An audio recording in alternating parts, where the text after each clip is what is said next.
Joining me now is Nicholas Versailles, assistant professor in political philosophy at Leiden University in the Netherlands, and also this year the Lawrence S. Rockefeller Visiting Faculty Fellow at the Center for Human Values at Princeton. He's also the author of The Political Philosophy of G. A. Cohen, Back to Socialist Basics, out from Bloomsbury in 2015. Nicholas, thank you so much for joining us on New Books in Global Ethics and Politics. Thanks very much for inviting me. We were talking about before, a pleasure to read the book and really kind of approach Cohen in this very kind of comprehensive way. So I'm looking forward to the conversation. And to start, I'll ask you the traditional question here on the podcast, and that is, if you could tell us some about your academic background and how you came to write this book, and perhaps also some about what it was like to work with Cohen. Sure, yeah.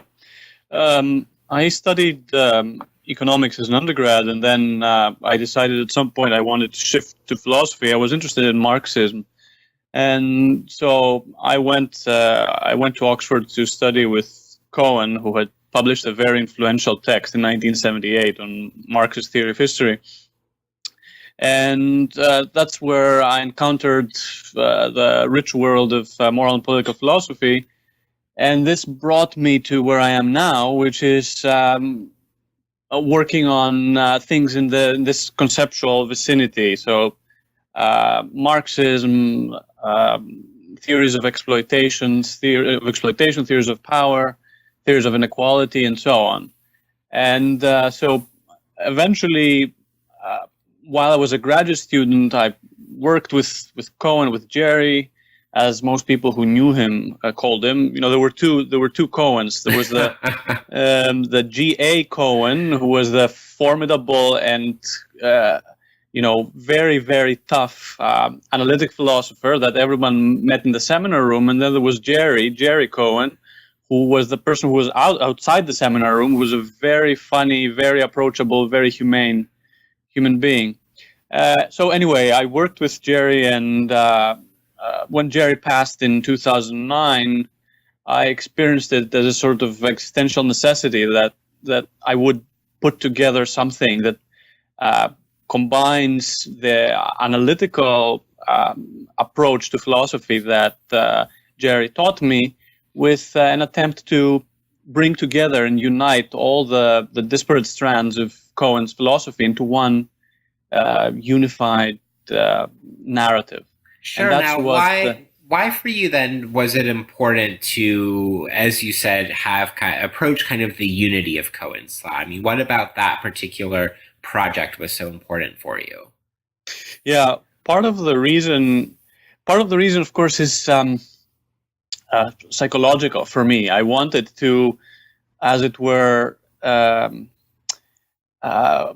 sort out the ideas that were in my head, not just vis-a-vis Cohen's thought, but also where I myself stood vis-a-vis Cohen's political philosophy and his extremely influential writings on equality, fraternity, Marx, exploitation, power, and so on. But also, what's important here is that Cohen himself didn't see himself as putting together a massive philosophical edifice like Kant or Hegel or Rawls or Marx. He didn't think of himself as a system builder. He thought of himself more as a critic, and that made for a brilliant set of polemical essays and books that he published throughout his life. But he never really attempted to bring them together into a unified whole, and that's what the book tries to do. I would say it does so quite successfully. And as we get into the book, you introduce Cohen's overall project by terming it as a secular egalitarian theodicy. So could you tell us what you mean by framing Cohen in that way, and how doing so helps us think through the broader unity of his work? Sure, yeah. Cohen inherits from German idealism the philosophy of Kant and Hegel, and also from Marxist materialism, this idea that this rather commitment to a fully free and fully emancipated humanity and inherits also from it this notion that humanity has to go through a set of stages that involve suffering and pain before it can reach the stage of full emancipation. And so this is important because it is through this kind of theodicy or theodicial, if you like, motif that Cohen arrives at his Marxism. His Marxism is the Marxism of the Second International, which consists in the idea that social change is determined by changes in technology. And as technology develops and grows, so do social relations and what Marxists call the relations of production, that is, relations of power in society. And so humanity has to undergo go through this capitalist veil of tears, as he calls it, this period of suffering and exploitation and domination before it can get to the fully emancipated stage of socialism. And there is clearly here a slightly theological motif that Marx inherited from Hegel, and the Marxist tradition inherits from Marx. Sure. Now, you mentioned it a bit earlier, but I want to kind of focus on it a little more about how much of Cohen's work takes the form of polemical arguments with other major political philosophers. So in discussing that in the introduction, you talk about his kind of polemical argumentative strategy in terms of what you call an immanent approach to political philosophy. Could you explain what that means for us? Sure, yeah. I think this is very important, not just because it helps us understand Cohen's work better, but also it's helpful for students of philosophy to understand this method better. And it's clearly the method that many 19th century philosophers used and thought was productive for writing and doing philosophy. So an immanent argument is simply an argument that grants an opponent's premises and works from these premises to conclusions that the opponent cannot accept or cannot accept costlessly. And I say that this practice of immanent critique is very, very helpful because it sort of hoists the opponent with their own petard. So it destroys the citadel from within, as it were. And Cohen, of course, utilized that method in all the main debates he was engaged in his Marxism, in his critique of Nozick's attempt to justify private property, in his polemic with Rawls and equality and egalitarianism. But also, crucially, this is the method that Karl Marx relies on when he criticizes political economy. Das Kapital is called, is subtitled "The Critique of Political Economy," and that text sets out by granting its opponents, namely the partisans of classical political economy, all their assumptions, and going from there to conclusions that they cannot costlessly accept. Right. And I mean, something kind of implicit in that, at least to me, when I was reading your work, and I suppose this is true of Cohen's as well, is that, you know, not only can one read this book that you've written and understand Cohen a lot better, but they also learn new things about Nozick and Dworkin and Rawls and Sen and these other thinkers as well, which is, I think, of great benefit in engaging the book. Right. Yeah. I think, well, precisely because, as I said, Cohen wasn't a system builder. He was more a reactive kind of thinker. It was much his habit was to pick up on a theory, an influential theory, which he thought or felt was mistaken, and then try relentlessly to bring it down, but bring it down not by creating scarecrow arguments and weak opposition. Cohen was quite famous for raising objections to his own views that were much stronger than objections that than objections his opponents raised against him. And that's something important for students of philosophy to do as well, in my opinion. The stronger the opposition to your argument, the stronger your argument if it succeeds in refuting them. Certainly. Now, one last bit of the introduction I'd like to ask you about, and that is Cohen's, as you put it, small c conservatism. And in your view, that aspect of Cohen's thinking is necessarily related to his egalitarianism. Now, why is that in your view? So, towards the end of his life, Cohen experienced the need to develop and defend a kind of disposition that he had, not in matters of justice, but in matters of everyday life. He called himself a small c conservative. That in the sense, perhaps in the human sense, that he didn't want much change in his everyday life. He had this habit. He used to say this, that he agreed with Wittgenstein. I don't mind what I eat as long as it's always the same. And so one of his essays, this essay, Rescuing Conservatism from the Conservatives, defends certain kinds of value, what he calls particular value, for example.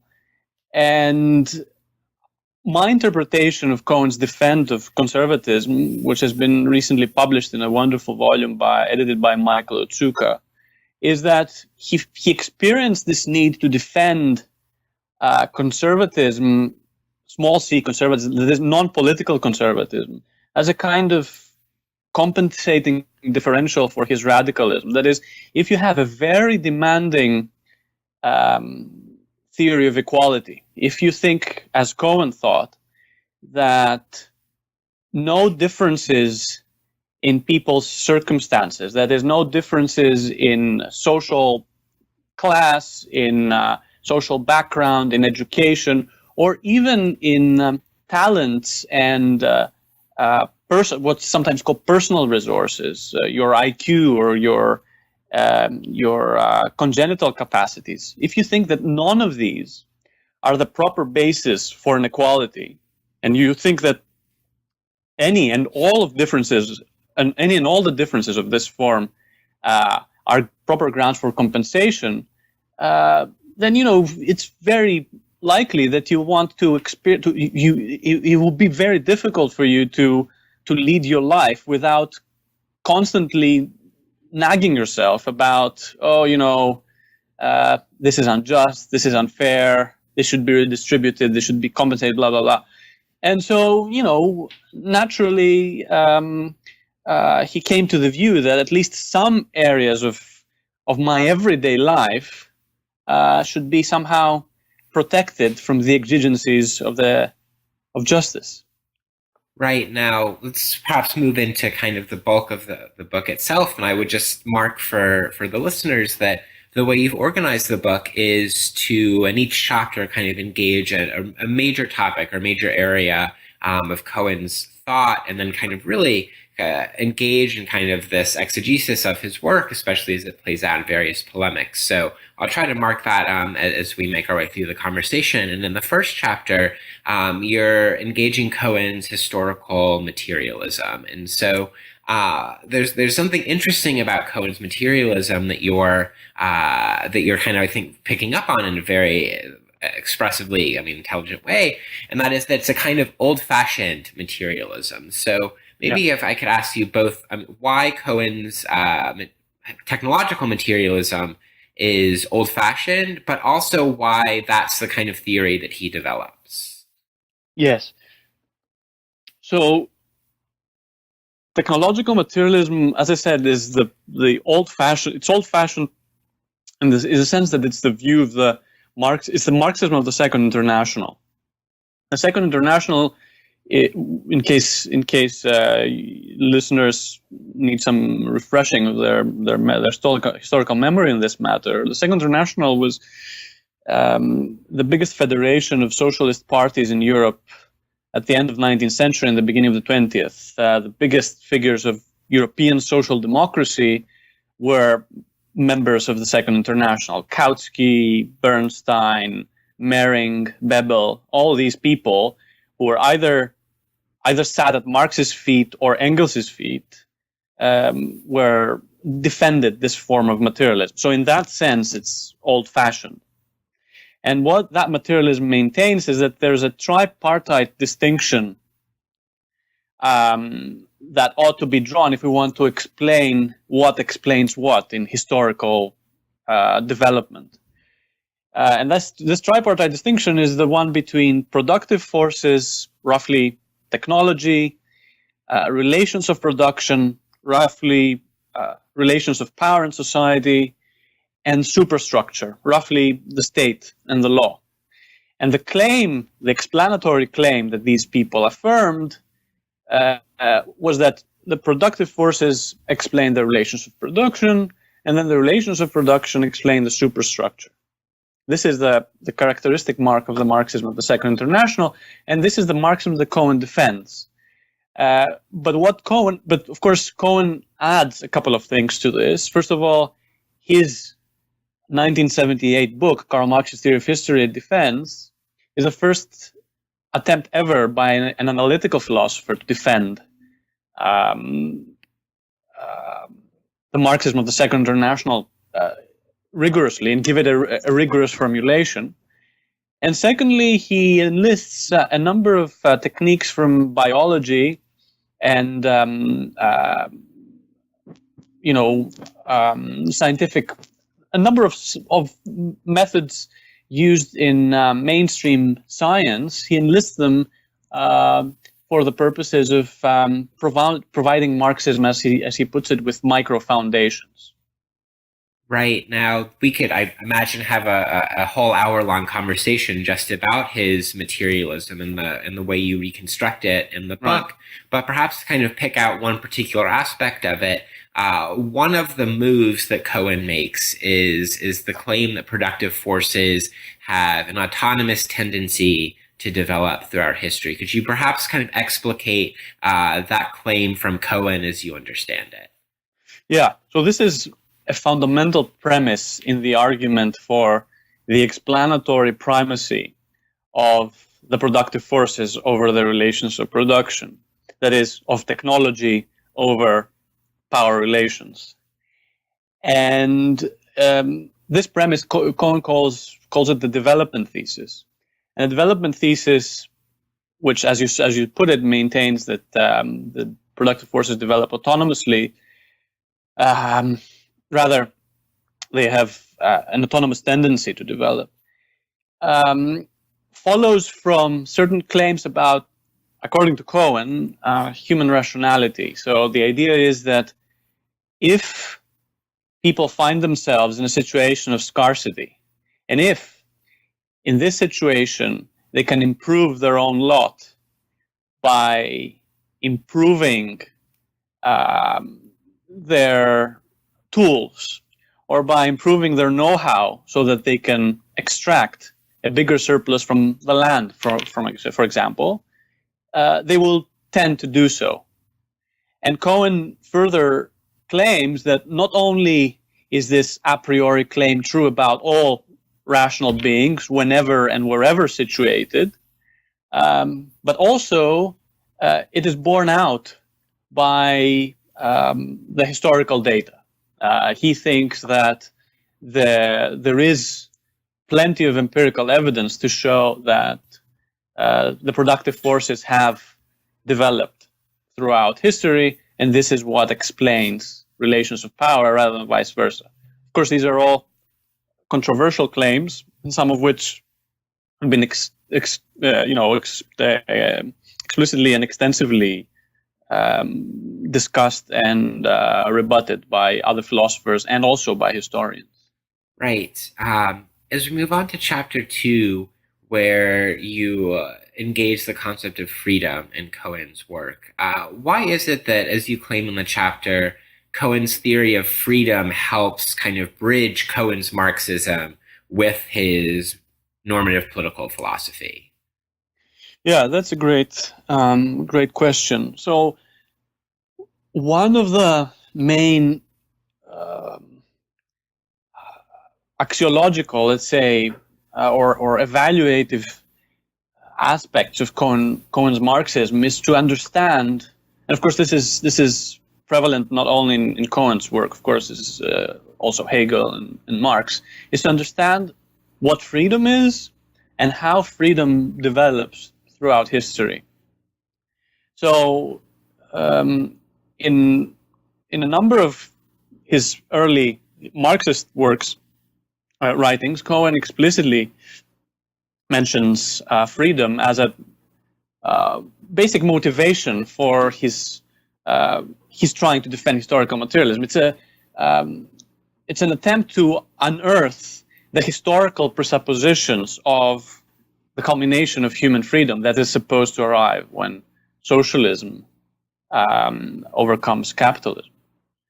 Now, Cohen says explicitly that once he had published Karl Marx's Theory of History, he felt a sense of liberation. He had this sense that it was now up to him to work on these evaluative or axiological presuppositions of his theory of history, or rather these topics that motivated his discussion of Marx.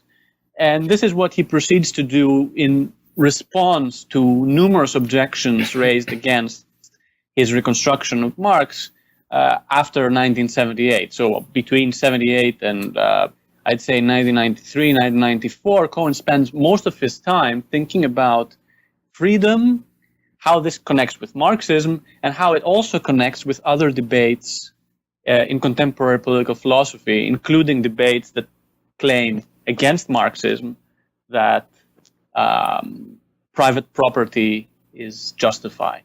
Right, and even somewhat of kind of in tandem with the critique of private property is also a critique by Cohen of money in this effort to, as you say, as you put it on page 39, rescue the idea of freedom from appropriation by the pro-capitalist right. So maybe even before we get into the critique of private property, could you walk us a bit through Cohen's critique of money and the implications of that for the concept of freedom? Yeah. Cohen discusses money in connection with what I think is a brilliant, immanent, again, critique of Isaiah Berlin. So the critique is immanent because Cohen grants his opponent, in this case Berlin, his premise, namely the liberal idea that freedom just is the absence of external interference with action. It's absence of external impediment to doing what you might want to do. Cohen grants this premise. But unlike many liberals like Berlin and like, for that matter, John Rawls, Cohen says that even on this claim, it does not follow that money does not, even on this so-called negative conception of freedom, it does not follow that money does not deprive people of freedom. That is, lack of money does not deprive you of freedom as money does deprive you of freedom, as unlike what these liberals maintain. So, for example, Rawls thinks that to lack money is a bit like the lack of wings, for instance, right? So, to lack wings is not to lack freedom to fly. It's merely to lack the means to fly.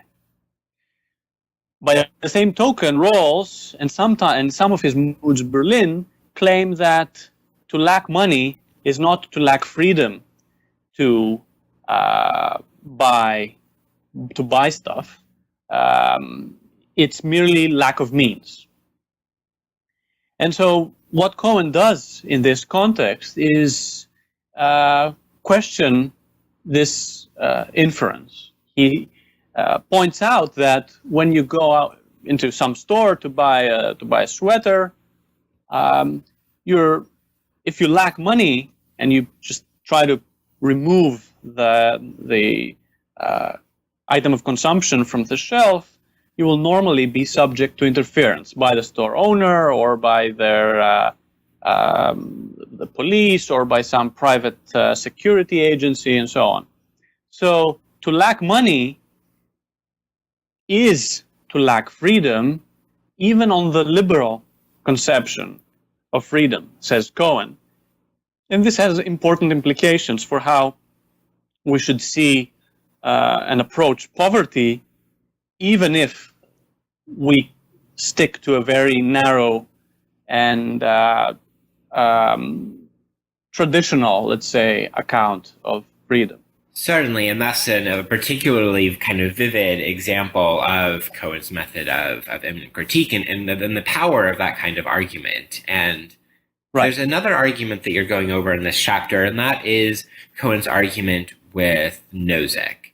And here, could you walk us through the way that Cohen ends up claiming against Nozick that private property constitutes a restriction of freedom? Yes, so Cohen arrives at his critique of Nozick through a slightly convoluted path, because originally what Cohen is concerned with is to show that on the liberal conception on the negative conception of freedom that I just mentioned, private property restricts freedom. So, on the conception of freedom on the conception of freedom which maintains that I'm free if and only if I'm not subject to or liable to external interference, Cohen points out that if I pitch my tent in your backyard, I'll normally be liable to interference. You'll call the police or you'll interfere with me and so on. So Cohen maintains that private property is a distribution of freedom and non-freedom in the negative sense. Now, in light of this objection, many liberals, sometimes called libertarians, this subset of liberals who call themselves libertarians, they respond that this isn't the right conception of freedom. Freedom is not about liability to interference. Freedom is about what rights people have. So they respond by moralizing the relevant conception of freedom. And so what Cohen does in response to that is he asks, what kind of right is that and what are its contents? I mean, why is private property, to take the standard case, not a form of theft? And a lot of Cohen's work after 1992-93, after Marxism begins to recede and his interests in mainstream moral and political philosophy begin to come to the fore, consists in actually buttressing this claim that private property is a form of theft. Thank you. Now, if we turn now to chapter 3, you kind of really dig into this question of equality through, in my reading at least, kind of 3 of Cohen's different polemics. So maybe we can kind of take them one by one. And the first of these is the question of how does Cohen's debate with Dworkin on the pattern of justice kind of help illuminate Cohen's theory? Yeah, what I'll do is maybe I'll just say a little bit more about the theft bit. Sure. Because it connects nicely with your question about equality. So Cohen wants to reappropriate this slogan, Proudhon's slogan, that private property is theft. And in order to develop this and buttress this claim, we need a theory, Cohen claims, of the just distribution of stuff. We need a theory of what counts as justice in the distribution of the objects of the external world. And so once the Nozikian, let's say the advocate of libertarianism, has raised this moralized, has rather broached this moralized conception of freedom, the conception of freedom that's founded on rights, the socialist needs to come up with an alternative theory of what rights we have to chunks of the external world. And so the debate on egalitarianism and on the nature of distributive justice is crucial for Cohen, because it's crucial for vindicating his opposition to the libertarian. It's we need, if we're egalitarians, we need an alternative theory of distribution. And so this is what Cohen's theory of equality does in end of the 1980s and mid 1990s. Cohen develops this theory along with Ronald Dworkin and some other philosophers like Richard Arneson, that later came to be called luck egalitarianism. I won't say very much about this, save for specifying the theory. The theory says that a distribution of chunks of the external world, of external resources, is just if and only if it reflects nothing but differences in responsibility or choice. And that theory has pretty radical implications in all kinds of dimensions. I also think it backfires against Cohen, but maybe this is a topic for another time. So if that's kind of one aspect of Cohen's theory of distributive justice, there's also the issue of what the metric of justice is to be. And here it seems to me that Cohen's response is a response, on the one hand, to utilitarians, as many engaged in these debates are responding to. Then it's also a response to Amartya Sen's capabilities approach. So what's Cohen's kind of critique, particularly of Sen, in this debate? Yes. So when we talk about metrics, so the issue here is, what is it that egalitarians should be concerned to distribute? And utilitarians normally maintain that egalitarians should be concerned to equalize either people's utility or welfare, however that's measured, in objective terms or subjective terms, or in terms of preferences and so on. Amartya Sen famously criticizes utilitarians because Sen claims, and I think he's right, and Cohen also thinks he is right, that utilitarians are exclusively concerned with what goods do to people, and especially not just what goods do to people, but what goods do to people's mental states, their states of welfare or psychological states in general. Whereas Sen maintains that we should be interested and concerned with what people can do with goods. So we shouldn't be fetishistic about welfare. We should think about and be concerned with what people can do with goods, as opposed to what goods do to people. Cohen agrees with this, but he also maintains that Sen's view is too monistic. That is, there is this famous example, the Tiny Tim example, that's being used in this debate. So Tiny Tim from Dickens's Christmas Carol. Tiny Tim, Sen says, Tiny Tim has a sunny disposition. So even if he's disabled, but he has a sunny disposition, so if he's not provided with a wheelchair, he still has a pretty high level of welfare. But Sen says, if we're egalitarians, we should be concerned with what Tiny Tim can do with his life and what he can do with goods, so we should provide him with a wheelchair. He should have the capability of moving around, being mobile, and so on.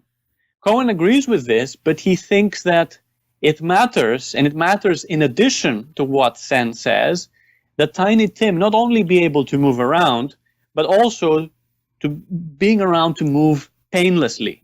So it's not just what people can do with goods that matters, but it's also what goods do to people that matters.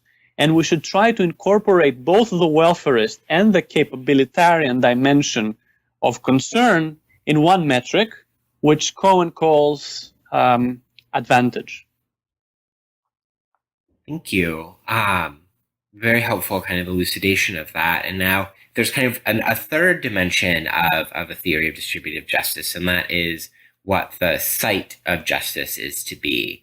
Right. And here you trace and further kind of develop a very interesting move that Cohen makes, and that is to kind of take off from the feminist insight that the personal is political to end up in a critique of Rawls regarding the proper site of justice. So could you perhaps trace us through those steps that Cohen makes? Sure, yeah. So Rawls's political philosophy, Rawls's theory of justice, has this famous interpretation of the distinction between public and private. Rawls claims that what he calls the primary subject of justice is to be restricted to the basic structure of society. So the basic structure of society is its fundamental, publicly accessible and observable institutional features. And so what Cohen does is effectively he, again, through an immanent critique, he tries to show that Rawls's delineation of this distinction, basic versus non-basic structure, is completely arbitrary. And he does this by appropriating, as you said, the feminist slogan, the personal is political. So roughly, Cohen's criticism of Rawls goes as follows. He says, Cohen asks, which aspects of society fall under what Rawls calls the basic structure? Do non-coercive institutions such as the family come under the purview of the basic structure? The answer that Rawls gives in a kind of half-hearted way is, yeah, well, the family affects the distribution of burdens between men and women, for example. So sure, the family does come under the basic structure. But if that is the case, then Rawls finds himself in a slippery slope, because now he cannot exclude certain things that he ostensibly wants to exclude, like things like even more instances of personal or non-coercively enforced or non-coercively enforceable personal behavior. So what Cohen ends up doing here is say that Rawls's delineation of the basic structure is arbitrary, and that by implication, a just society is one that would have not just justice in its institutions, but also justice in its citizens. A just society would, as a necessary condition, require an ethos of justice in citizens who would behave according to the demands of justice, and this follows on Rawls's own terms. So again, this is Cohen's immanent critique and immanent argument in full swing, and it's very damaging to Rawls's edifice, I think. Certainly. And now, one thing that you note kind of towards the end of the third chapter is that there are some tensions in Cohen's thought between his egalitarianism and his theory of justice on the one hand and his Marxism on the other. Could you perhaps map out some of those tensions for us? Yes. Well, Cohen, as I said, in the 1990s, Cohen's Marxism goes in the background. In fact, Cohen himself spent a lot of time criticizing his earlier views without abandoning Marxism strictly, but criticizes his views of Marx and his reconstruction of Marxist theory of history in a number of occasions. But what's especially striking, and I mentioned this in the book, but it's interesting that very few people have actually seen this, which is that Cohen's early work attaches explanatory primacy to material features of society, the relations of production, or more importantly, the productive forces. But now in Cohen's later work, there's a kind of explanatory inversion. That is, it's ethos and spiritual phenomena, like people's dispositions to equality, for example, or hegemony, if you want to use a Gramscian term, that come to seem to be in the driving seat as opposed to material features.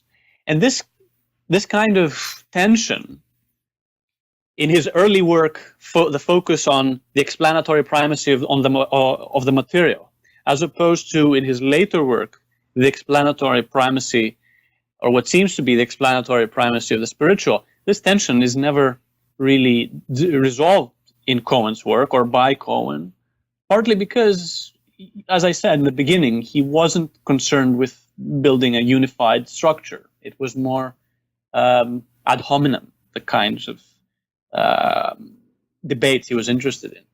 Right, and I'm gonna, for time purposes, perhaps skip over chapter 4, although I would mark for the listeners that there's both a kind of fascinating explication of Cohen's account of exploitation against the way that some Marxists use the labor theory of value to explain exploitation, and then also a very kind of thoughtful, incisive critique by you of the way that Cohen sometimes links justice and exploitation. So I'd mark that those, that's kind of two very, very important and very interesting aspects of chapter 4. And now if we turn then to chapter 5 instead, and so whereas in the third chapter on equality, you note these kind of tensions with his Marxism, when it comes to the issue of community in chapter 5, you note some parallels between Marx and Cohen. Right. Yeah, so what's happening here is that Cohen, in his later work, especially, so Cohen's last published work is a little essay entitled Why Not Socialism? It was published in September 2009, 1 month after Jerry passed. And so that book enunciates a kind of ideal community and attempts to figure out what kind of social relations we would want to engage in if we were producing together. So how, in what communal structure would joint production require if we were to produce together, treating one another as human beings? And Cohen claims that it would have the structure, the production within the context of an egalitarian community of human beings would look more like a well-ordered camping trip than like a capitalist workhouse.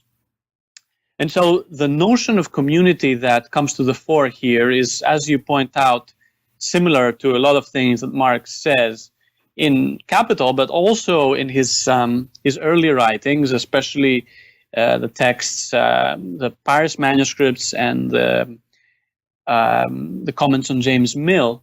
And Cohen Cohen's exegesis of these forms of community is that is consists in what he calls communal reciprocity. So communal reciprocity is this ideal in which people serve one another and are in turn served, but not through the motives of fear and greed. Fear and greed, in Cohen's opinion, is a dominant motivating feature of capitalist social relations, and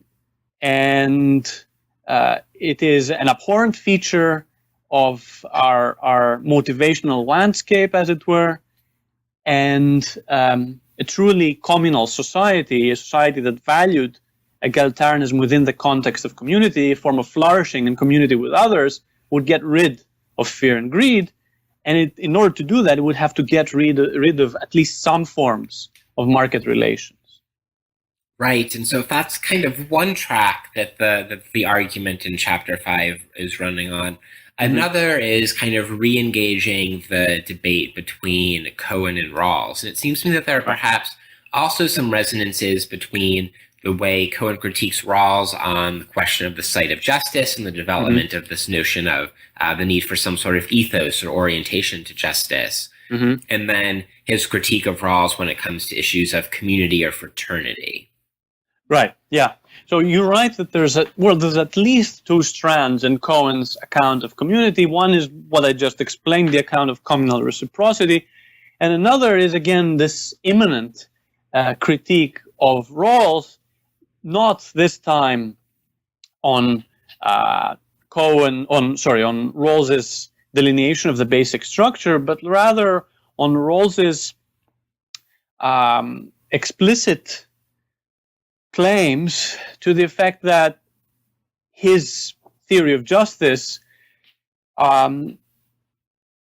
expresses a form of fraternity.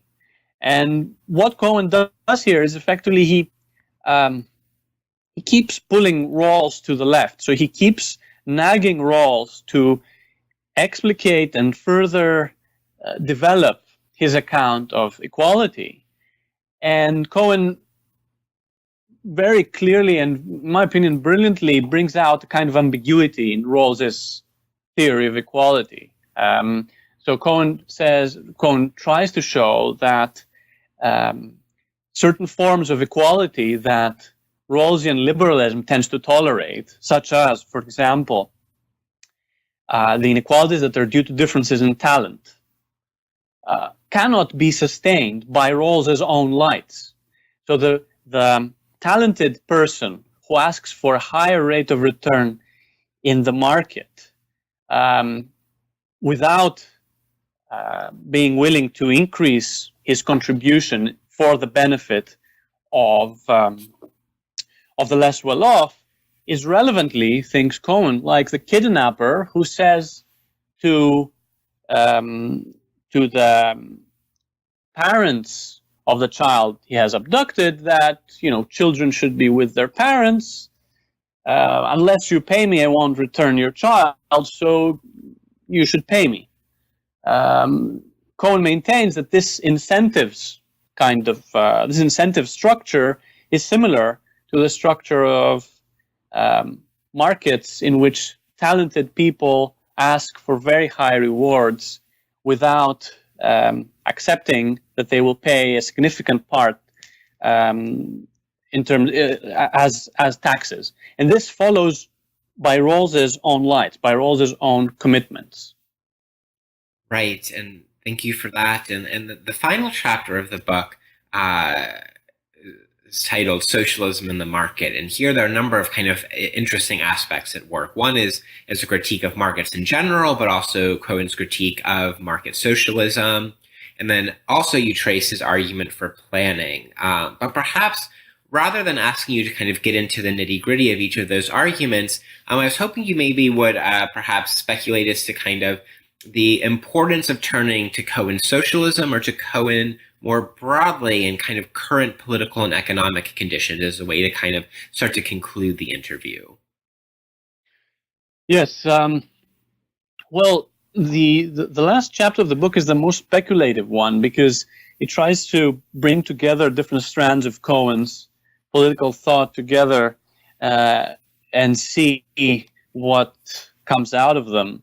And Cohen has a number of distinct critiques of the market, of commodification, the commodification of labor power, and so on.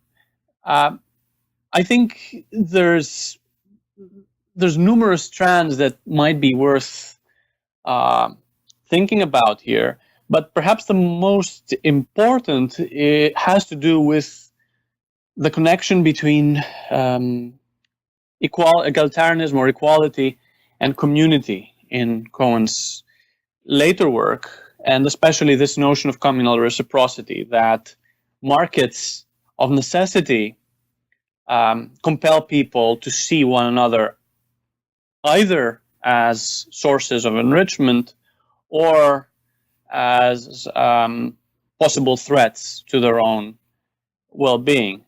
And insofar as Cohen is right about that, there's an important lacuna, if you like, in contemporary political thought that are attempting to buttress and understand this set of values. Now, vis-a-vis contemporary stuff and the situation we find ourselves in today, I think the most useful take-home messages from Cohen's political philosophy are his ad hominem critiques. So the ad hominem critique of Isaiah Berlin, stuff on money that we mentioned, the discussion of private property and how privatizing stuff just diminishes people's liberty, at least on the negative conception of liberty. And if it does not, if liberty isn't about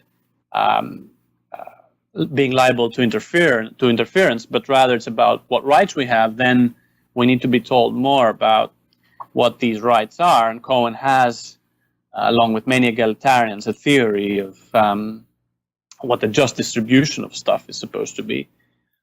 And also his immanent critiques of Rawls, which I think will stand the test of time as a kind of left critique of liberalism. Thank you. Now, but before we say goodbye, I was wondering if perhaps there's anything we didn't get the chance to cover in our conversation that you'd like to highlight for the listeners. I don't think so. What I would like to mention and point out is, for people who are interested in political philosophy or learning it, or students in political philosophy and so on, I couldn't think of a better teacher, but also of a better teacher in the sense that someone whose writings can help you understand what a debate is about, but also how to do and write political philosophy. I mean, the guy was a model of clarity and intellectual integrity, and so even people who disagree with him, I think will find much in Cohen's work that will help them both understand more things about political philosophy, but also develop their own way of thinking and writing about these things. No, I would certainly second that, and it's that kind of analytical rigor, both in Cohen's work and your own, certainly shines through in the book. So I'll ask you now the traditional concluding question of the podcast, and that is, what are you currently working on?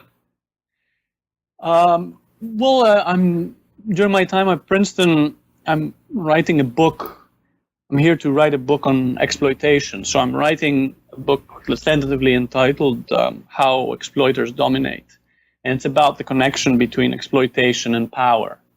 And it's relevant in a sense to what the Cohen book did, because this book is a kind of attempt to complete my parasite, as it were. That is, to completely move the debate on exploitation, away from stuff on unfairness and distributive justice, and more in the plant it more firmly in the direction or in the landscape of power, domination, and cognate ideas and concepts.